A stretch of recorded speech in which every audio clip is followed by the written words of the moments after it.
you know, in a regular automobile, you don't, a regular automobile, why does that sound so corn dick?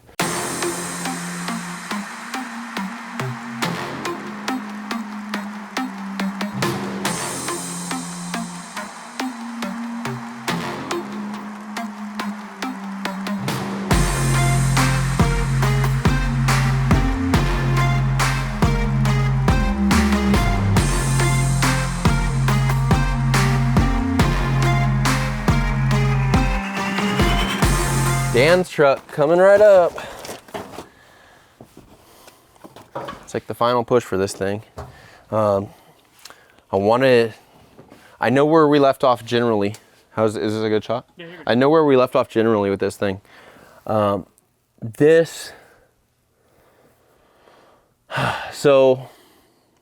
some backstory. This was the first job I shook hands with, you know, a little over 2 years ago. I shook hands with Dan as like my first paying job. And I remember like getting in the car on my own, obviously, like I've been doing this stuff, working for other people for a while, but I went and I covered this a little bit. My buddy Trace passed away and he got like in a gnarly accident. He died. I went and I spoke at his service in Laverne.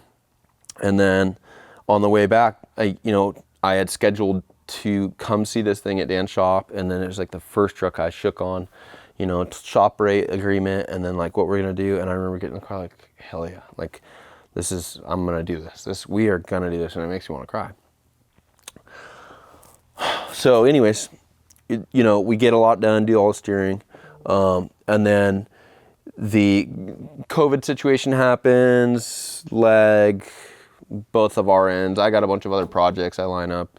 The pace around this place is like nonstop. The work it's nonstop. So, you know, I didn't prioritize this thing to like finishing it. Now, Dan's like, all right, I'm over this thing. You know, and not just me like having it, but just like, I'm over the truck. Like we need to get it done so I can like enjoy it with my family. I'm like, all right, cool. Let's do the dash. So put the work into the dash. I get to one spot here on this little guy, and I know it's a small little area. But I get to a spot where I'm like, I built it. Like I almost did it quilt style. I built this cowl. And if you guys want to watch the episode before this, get a really good kind of in-depth, just a little more on the story than my shortened version now. This is the Cliff Notes. Had like a concept that I did here, and he called me. He's like, whoa, like that's not what I was anticipating. I wanted something very small, just tailored, just a small, like a bulge that's just solely for the display, not like a huge design feature. And I'm like, dude, I stressed it because I don't know how to make that shape with metal. I'm like, I've been this flat panel, you know, I can make 3-dimensional stuff with sheet metal, but it's really not formed. It's just making a quilt. It's just taking pieces and kind of, it's like doing upholstery on a seat or something. It's just like you're making a template that when it meets up with another one, it makes it shape. So that's where we left off last time. The pod and the struggle is done. I took up the planishing hammer, took up the English wheel, and I learned what I could and did. This is the first like metal shaped thing I've ever done. It's 3 pieces, it's inset, it's perfectly tailored to the display that's sunk in here. You're gonna be able to see it from another view. Just wanted to kind of show it. I think that's what we should do first. We'll show this piece, this pod, and then we'll talk about what's next on this.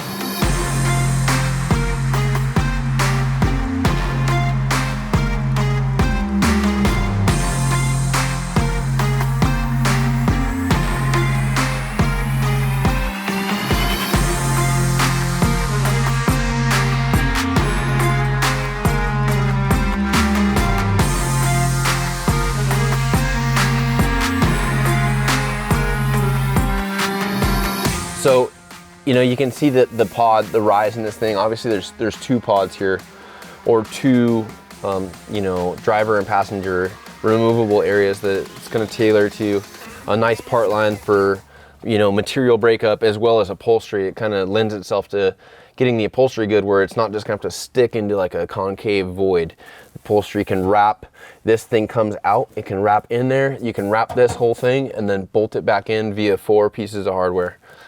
In a car, you don't see like a bunch of hardware, and that's the thing with a lot of this stuff we do. Like there is a race truck application, and then there's, if you're building a pre-runner and it's not a race truck, then like there's things you can do to get your wins in. And it's the same with like fenders. Like if you watch the Selena build come along, there's no fender washers.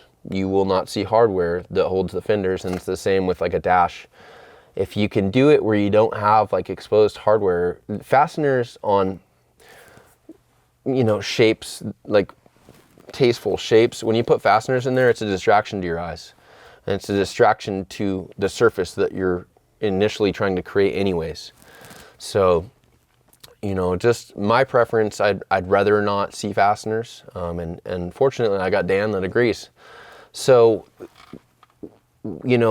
this rise, this bulge, this is really to clear the Holley display that's actually recessed in here quite a bit, and the corners of that thing are like right close. So this had to have like a really aggressive organic shape that had, tension towards the corners, but had like multi convex shapes here and still blended into the flat surface. So this is actually all welded in. It was 1 piece with a seam, 2-piece seam, 3-piece, and then that was kind of fit here back and forth. I built it long, and then once I realized it was shaped and done, I trimmed it down where it could get seamed into the thing. So this took some time and it took some learning, and it's done now, and it's definitely great. It's what we needed for the shape. It's a nice shape. It's definitely there, but it's not something that like, it's not just boom, big like pod thing in your face. It's just kind of a tasteful, instrumentation like cowl. So I want to kind of get into the next step on this thing, and have some accountability for getting this vehicle done.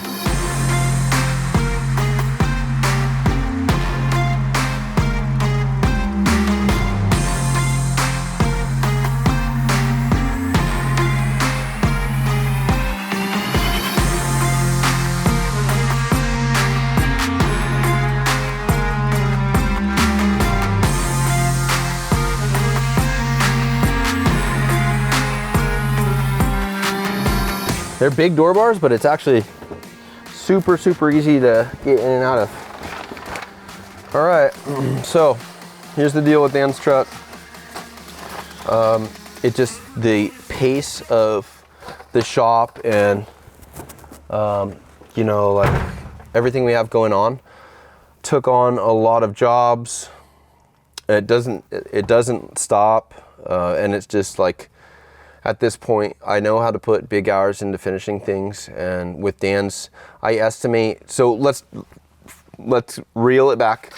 The stuff that needs to happen to finish this job. The center console is sketched up digitally, so you guys can scope the images right now. With that center console, it's really housing. We have an air conditioning unit that's going to live here. These are my cool mock-up boxes, just to kind of get a bearing on shape. And then I take pictures, draw over, just like you can see. These are our air conditioning ducts. So 1, 2, 3, 4, 5, 6, because you will have a dedicated rear blower. The way these are going to look, I'm going to French in. So like this is a 3-inch width. The space here is, if you looked at it just straight on front to rear, you might have like 3 or 3.5. So I'm gonna French these in, meaning like they'll be recessed or sunk in on each surface, and these will be kind of kicked on the center stack here, just to make the space make more sense. And then we have a little more of a wide open program on the passenger and driver outsides. So that's one thing. So AC vents, center console, 2 things. Cutting holes and provisions for the displays and for the accessories, that's 3. There's like a vent hole or something that has to be covered up front, and then that's it. then it's off. So it's really simplified. I know with Dan, you know, this thing, it's not just me, but it's every place. Dan's had this thing for a long time. When Mike worked on it at Chris Missoula's shop, same kind of thing. And then Mike went to go work for Mason, and then it sat with Dan. So it's just like, these things last. Custom projects are hard. And you know, a lot of them have tails to them. And it's like, with Dan, I am grateful for having him. And, I just want to have this thing done. So it's kind of like eating away at me. And what else? You got to think too, like for my guys and for my, you know, we have Amber updates and we have parts and stuff we want to do with the Explorer. And I told myself, I said, I am not going to work on the Explorer until we have this guy out of here, and we have the Jeep out of here, and we have James's truck done before any of my personal shit gets touched. And even if it's not me working on it, I just think it's right to get some of these more pressing projects that people have been waiting longer, not just with me again, but just like in their life to finish these projects. I'd rather finish them and I'd get more happiness from finishing their projects, or at least doing my part on them and getting them out there. And then I can really enjoy working on my own stuff, or having the guys put time and effort into working on our personal projects here. So this is kind of me holding myself accountable to finishing this thing. I'm gonna work on it and put days in to get it done. So the next update you see will be this thing, you know, outside in our spot, getting beauty shots, and getting loaded up on a trailer so Dan can finish this. Dan's a handyman. He runs a drag car, like an old Mustang. He has his machine shop, so he's going to bring this thing back. He'll be able to paint it. He'll be able to wire it, assemble it. It's just like, this is the last kind of meat and potato dressing we want to get going on this thing. So it's just one of those things. It's an important one, and they're all important, but this one's got some kind of pull on me. And I mean, obviously I'm a sucker for 97 to 03 Supercrews, and Dan's an awesome guy. So I just wanted to get you guys caught up on this. This is obviously complete. I'm super happy with the shape that we got out of that thing. I love the idea of the recessed Holley dash, so you're not actually, like, the whole screen is 3/4 larger than what's here. But you know, part of that is just a framework. So when you turn the display on, there's 3/4 on each side, on all four sides, that's just not even used display. So why build a frame or a housing that exposes that? When you turn this thing on, this whole entire screen is all the instrumentation. It's not like a black area on the outsides.